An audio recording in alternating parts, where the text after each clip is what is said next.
दिल्ली के मुख्यमंत्री अरविंद केजरीवाल और तृणमूल कांग्रेस की सांसद महुआ मोइत्रा दो अलग अलग मामलों में पूछताछ का सामना कर रहे हैं। आज एक तरफ शराब नीति मामले में ईडी केजरीवाल से पूछताछ करेगी, जिसके सिलसिले में दिल्ली के पूर्व उप मुख्यमंत्री मनीष सिसोदिया, आप सांसद संजय सिंह जेल में हैं। वहीं दूसरी ओर महुआ मोइत्रा भाजपा सांसद निशिकांत दुबे और वकील जय अनंत देहदराई द्वारा उनके खिलाफ लगाए गए पैसों के बदले सवाल पूछने के आरोपों पर अपना बयान देने के लिए लोकसभा आचार समिति के समक्ष पेश होगी। इस बीच अरविंद केजरीवाल और महुआ मोइत्रा दोनों को भ्रष्ट बताते हुए निशिकांत दुबे ने कहा कि दोनों 2 नवंबर को हाजिर होंगे। उन्होंने सोशल मीडिया प्लेटफॉर्म एक्स पर पोस्ट कर दोनों नेताओं को 2 नवंबरी कहा है।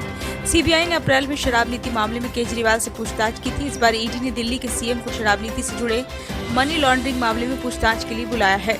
हाल ही में सुप्रीम कोर्ट ने मनीष सिसोदिया की जमानत याचिका को खारिज कर दिया था। आम आदमी पार्टी ने कहा कि विपक्षी नेताओं को चुप कराने की भाजपा की लंबी योजना के तहत पूछताछ के बाद केजरीवाल को गिरफ्तार किया जा सकता है। आप सांसद राघव चड्ढा ने कहा कि केजरीवाल के बाद हेमंत सोरेन, तेजस्वी यादव, ममता बनर्जी, अभिषेक बनर्जी, पिनराई विजयन, एमके स्टालिन और फिर महाराष्ट्र के विपक्षी नेताओं की बारी होगी। वहीं आपके सौरभ भारद्वाज ने कहा कि यही भाजपा चाहती है कि हर कोई जेल में हो। लोकसभा में पैसे लेकर सवाल पूछने के मामले में तृणमूल कांग्रेस की सांसद महुआ मोइत्रा आज संसद की आचार समिति के सामने पेश होंगी। महुआ की पेशी से पहले बुधवार को गृह, विदेश और आईटी मंत्रालय ने कमेटी को अपनी रिपोर्ट पेश कर दी है। इसमें आईटी मंत्रालय ने सांसद की आईडी दुबई में 49 बार लॉगिन होने की पुष्टि की है। कमेटी ने गृह मंत्रालय से तृणमूल सांसद की 5 साल के दौरान विदेश दौरे और विदेश मंत्रालय ने इस दौरान उनकी गतिविधियों की जानकारी मांगी थी। दोनों मंत्रालयों ने इससे संबंधित रिपोर्ट दे दी है। अब इन सूचनाओं के आधार पर कमेटी तृणमूल सांसद से पूछताछ करेगी। कमेटी संभवतः इस रिपोर्ट के बाद अपनी सिफारिश लोकसभा स्पीकर को भेज देगी। महुआ ने लिखा, मैं रिकॉर्ड पर रखना चाहती हूं कि प्राकृतिक न्याय के सिद्धांतों को ध्यान में रखते हुए मैं हीरानंदानी से जिरह करने के लिए अपने अधिकार का प्रयोग करना चाहती हूं। जिरह का अवसर दिए बिना पूछताछ अधूरी और अनुसूचित होगी।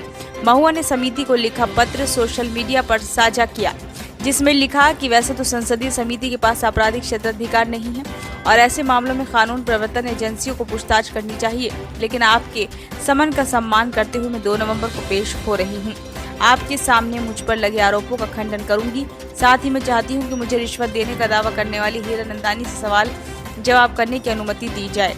हीरानंदानी ने स्वतः संज्ञान लेकर इस मामले में समिति के सामने हलफनामा दिया है, जिसमें कोई ठोस साक्ष्य नहीं है। देहदराई ने भी अपनी शिकायत का समर्थन करने वाला कोई साक्ष्य पेश नहीं किया है। मामले की गंभीरता को देखते हुए ये जरूरी है कि इन दोनों व्यक्तियों को भी बुलाया जाए और पूछताछ की जाए, ताकि समिति के सामने पूरा सच आ सके। ब्यूरो रिपोर्ट, नई दिल्ली।